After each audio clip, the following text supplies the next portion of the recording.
Assalamualaikum warahmatullahi wabarakatuh.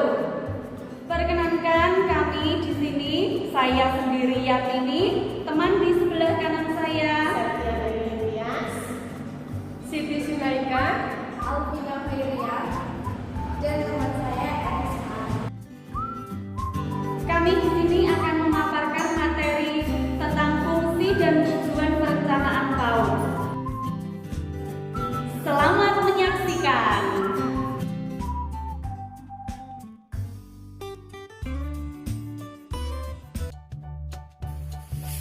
Assalamualaikum warahmatullahi wabarakatuh.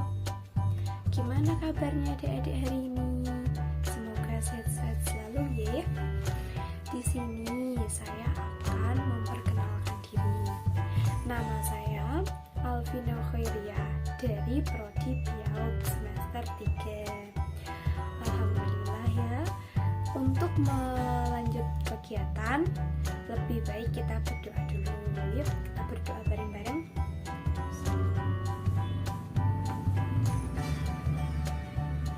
Amin. Doa selesai. Di sini saya akan menjelaskan tentang mata kuliah dari Bu Resta tentang fungsi dan tujuan perencanaan PAUD. Adakah yang tahu tentang fungsi dan perencanaan tujuan PAUD? Yuk kita bahas bareng-bareng. Di sini PAUD, siapa yang tahu singkatannya?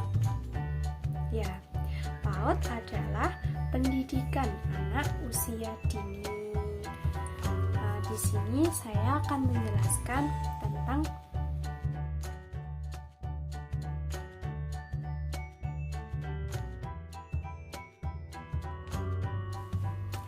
tujuan pembelajaran PAUD. Tujuan pembelajaran PAUD yaitu membentuk anak untuk mencapai tahap-tahap perkembangannya, sehingga perlu direncanakan agar tujuan dapat tercapai secara efektif dan efisien. Yang kedua, hakikat perencanaan. Hakikat perencanaan yang di sini, perencanaan adalah proses penetapan tujuan dan sasaran serta penentuan cara pencapaian tujuan dan sasaran itu. Keberhasilan pelaksanaan kegiatan untuk mencapai tujuan atau sasaran tersebut bergantung pada rencana yang disusun dengan baik dan benar. Tanpa ada rencana yang jelas dan terukur, kita tidak tahu persis apakah tujuan yang dilakukan telah mencapai hasil atau tidak. Dari Dharma 2003.255.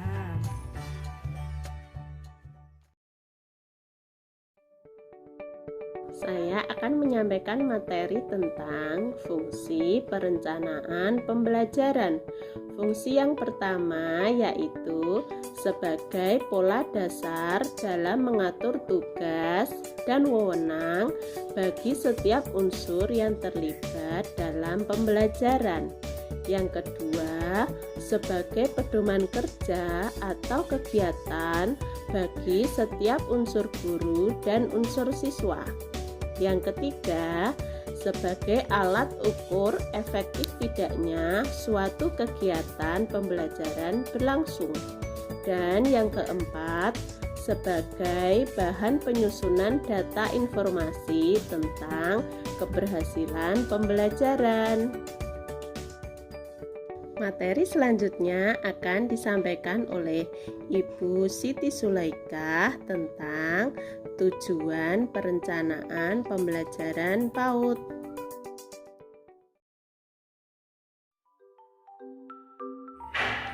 Tujuan perencanaan pembelajaran PAUD adalah membimbing manusia dan mengarahkan pertumbuhan dan perkembangan manusia dari tahap kehidupan anak usia dini untuk mencapai titik kemampuan yang optimal.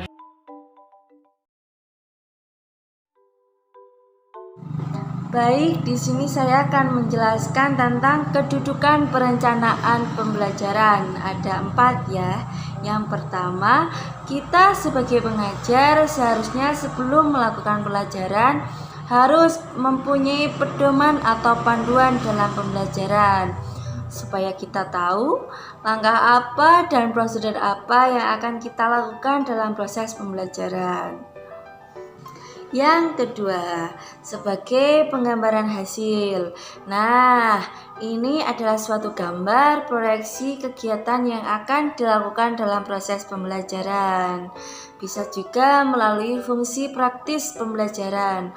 Dalam hal tersebut, juga bisa dapat digunakan untuk menggambarkan hasil-hasil yang akan atau harus dicapai peserta didik dari kegiatan yang telah dilakukan.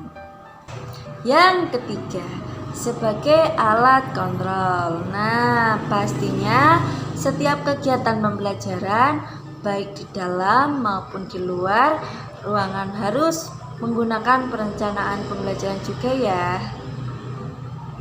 Yang keempat, sebagai alat evaluasi. Dalam hal ini bisa menjadi tolak ukur kita dalam pembelajaran. Apakah kita sudah mencapai apa yang kita inginkan atau belum ya dalam proses pembelajaran. Baik, terima kasih. Ini penjelasan materi dari saya. Kemudian akan dilanjutkan oleh teman saya yaitu Ibu Yatini. Terima kasih.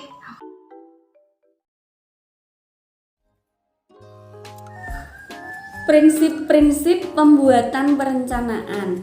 Ada beberapa prinsip dalam pembuatan perencanaan, diantaranya 1. Prinsip relevansi, yaitu sesuai dengan kebutuhan dan perkembangan anak secara individu. Yang kedua, prinsip adaptasi, yaitu memperhatikan dan mengadaptasi perubahan psikologi, iptek, dan seni.